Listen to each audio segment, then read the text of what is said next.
রেখে আমি অল্প কয়েকটা কথা বলবো ইনশাআল্লাহ, কথা দিচ্ছি ইনশাআল্লাহ। যদি আপনারাও কুচ করেন এবং উনিও চায়, ইনশাআল্লাহ লম্বা সময় নিয়ে কথা বলবো, মন থেকে কথা বলবো, সময় দিব। কিন্তু প্রথমেই বলে নিচ্ছি, দয়া করে দেশ জাতির পরিস্থিতি বুঝে তারপরে চাহিদা বা আশা করবেন বা বলবেন। দেখেন আপনারা এখানে মাশাআল্লাহ হাজার হাজার জনতা, আপনারা আবদার করলে আমরা এখান থেকে ছুটে যেতে পারবো না, কিন্তু রিয়েলিটি হলো জাতি আজ কঠিন ক্লান্তিলগ্নে।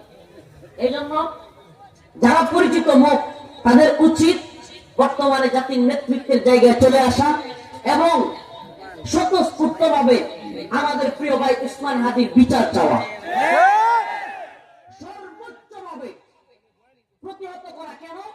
কারণ আজকে যদি আমরা উসমান শরীফ হাদির বিচার না পাই, আগামীকালকে রফিকুল ইসলাম মাদানিকে এভাবে টার্গেট কিলিং করা হবে, কোনো বিচার হবে না।